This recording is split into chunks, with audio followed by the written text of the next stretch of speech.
Bem-vindos de regresso aos vídeos do PHP intermédio e avançado e neste vídeo vamos ver então como obter uma lista dos ficheiros existentes dentro de uma determinada pasta.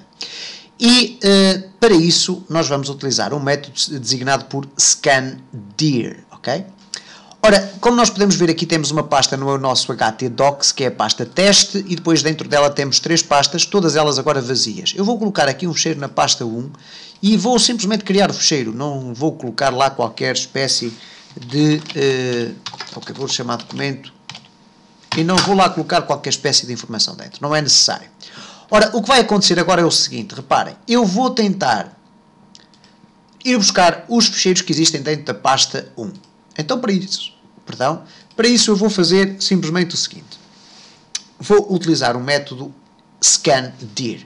Ora, o método scandir tem uma funcionalidade específica, que é o facto de retornar um array. Então se eu colocar aqui, vamos aqui então, colocar ficheiros, ok, que é algo que eu estou à espera de ir buscar, portanto um array de ficheiros, é igual a scandir, e eu agora vou escrever aqui o caminho completo da pasta, neste caso pasta teste, ok, com um underscore aqui, e depois pasta 1. E agora posso criar um ciclo for each ficheiros as ficheiro echo, e vamos colocar aqui assim, por exemplo, o ficheiro e concatenar com um br. Ok, e reparem então o que é que vai acontecer. E à semelhança daquilo que vimos no vídeo anterior, e eu na altura alertei, cá temos outra vez novamente o 1 ponto e os 2 pontos, e só depois é que aparece o documento.txt, ok? E reparem, cá está, dentro da pasta 1, documento.txt. Ora, então temos que criar aqui uma implementação para que não seja listado estes dois pontos nem o ponto. Então para isso, bastará colocar aqui uma condição. Eu vou, por questões de leitura, embora não seja obrigatório colocar aqui as chavetas, eu vou colocar aqui então if ficheiro diferente de ponto and ficheiro diferente de 2 pontos, o que ele vai fazer vai apresentar o echo, ok? Então reparem, eu vou refrescar e só me vai aparecer o documento.txt.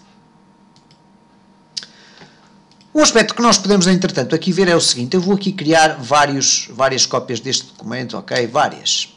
Ora, muito bem. E vou alterar aqui os nomes. Por exemplo, este documento vai se chamar Alberto, este vai se chamar Francisco. Ok, isto não faz sentido nenhum, mas para o exemplo vai correr muito bem. Este vai se chamar relatório, ok? O relatório 1. Agora vamos dar-lhe aqui relatório mensal, depois aqui currículo, ok, vamos imaginar que isto são tudo documentos todos da mesma espécie, não há problema nenhum. Depois, por exemplo, notícia, ok, e documento, ok, tudo muito bem. Como nós podemos ver aqui, nós podemos obter os documentos por ordem alfabética facilmente através do explorador de Windows. Ora, o que acontece aqui no âmbito da web é que nós podemos especificar como é que o scandir vai fazer a busca destes ficheiros.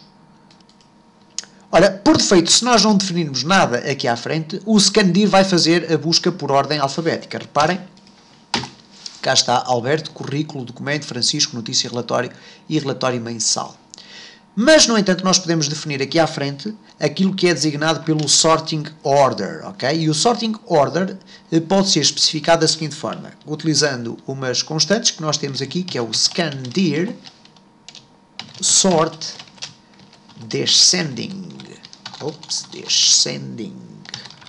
E o scandir sort descending vai fazer simplesmente isto. Reparem, inverte por completo a forma como ele vai buscar os ficheiros, ok? E se eu colocar scandir sort known, neste caso known, ele automaticamente vai buscar também pela ordem alfabética, embora por uma ou outra circunstância eventualmente possa acontecer não aparecer aqui por ordem alfabética. Por defeito, para aparecer por ordem alfabética, eu simplesmente ignoro o parâmetro do sorting order. E neste caso, se eu gravar, cá está exatamente o mesmo resultado. Portanto, nunca esquecer então o facto de existirem aqui os dois pontos e o ponto, porque nós podem-nos sair as contas furadas quando quisermos estar a criar um script que nos vai apresentar então a lista de todos os ficheiros que existem dentro da nossa pasta. Ora bom, e para finalizar aqui esta nossa abordagem das pastas, nós podemos também ver aquilo que é designado por uma instância da classe Directory. E nós podemos criar aqui uma variável, por exemplo, pasta, não existe, ok, pasta, é igual a dir, e agora simplesmente colocar aqui pasta teste barra pasta 1, ok? Porque era a pasta onde nós temos estado a trabalhar. E o que significa isto é uma espécie de um alias, isto é a mesma coisa que eu fazer um open dir. Neste caso, quando eu defino uma variável e depois atribuo-lhe um dir pasta teste barra pasta 1, automaticamente pasta vai ficar associada a esta pasta que está aqui a ser aberta, ok? E eu agora posso utilizar isto como se fosse um objeto, ok? É uma pseudo-função, neste caso um pseudo-objeto. Portanto, vamos aqui fazer simplesmente o seguinte, vamos aqui fazer echo, e agora podemos fazer qualquer coisa como isto, por exemplo, pasta. E para aceder a uma das propriedades da classe Directory, nós utilizamos então aqui esta setinha, assim, que é com um hífen e depois o sinal de maior que, e depois vamos colocar aqui o path, ok? Só existem duas propriedades para a pasta, neste caso é o path, vamos aqui associar depois à frente um br, ok? Existe também um echo pasta handle, e isto não tem se calhar grande interesse, uma vez que nos vai dar apenas o resource ID da pasta, não é nada que tenha assim grande interesse para o programador neste caso. E vamos aqui refrescar, reparem o que é que vai acontecer, cá está pasta teste pasta 1, e portanto foi simplesmente ir buscar qual é a pasta que está associada aqui, e depois o resource ID, que é o 4, não interessa para que isto vem agora aqui ao caso. No entanto, existem depois ainda 3 métodos para eu poder usar com a minha pasta. Eu vou aqui simplesmente apagar, vou aqui fazer um echo com 2 BRs para arranjar espaço, ok? E reparem simplesmente o seguinte, eu vou copiar daqui para separar as águas, ok, muito bem, temos aqui a pasta, e eu agora posso simplesmente fazer isto, reparem, pasta, ou então, ok, pode ser assim, echo, pasta read, ok? E o read o que vai fazer é exatamente o read dir, ok? Aquele read dir que nós já vimos em vídeos anteriores e que nos permite ir saltando de pasta em pasta. Então, não é echo assim, ok? Reparem o que é que vai acontecer. Neste caso vai-me aparecer depois um ponto, ok? Ora, cá vamos, cá está o pontinho aqui, exatamente pelo facto de nós termos lido apenas o primeiro. Se eu fizer aqui o pasta read 2 vezes, o que vai acontecer é que ele vai ler o ponto e os 2 pontos e depois vai-me apresentar então a primeira pasta que existe dentro da pasta 1, que neste caso não é nenhuma. Vamos ver o que é que acontece. Vamos ver se está gravado. Não está, gravou, refrescou e aparece, cá está o read, neste caso não aparece a pasta, aparece o ficheiro Alberto text, ok? E eu posso simplesmente depois aqui fazer qualquer coisa do género while f de ficheiro igual a pasta read. Enquanto isto for verdadeiro, o que vai acontecer? O echo vai apresentar não o pasta read, mas sim o f, ok?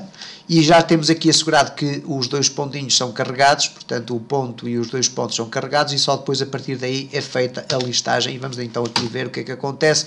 Cá estão os ficheiros todos seguidinhos, não há aqui cortes nenhuns porque eu não utilizei aqui um ponto BR para mudar de linha, mas agora vamos obter então o mesmo resultado anterior. É evidente que nós depois devemos utilizar nestas circunstâncias um outro método que se designa por pasta rewind. No caso de nós querermos que o ponteiro volte ao início, ou então o pasta.close, que vai permitir fechar então aqui este recurso pasta que eu usei aqui de uma nova forma, criando uma instância da classe directory.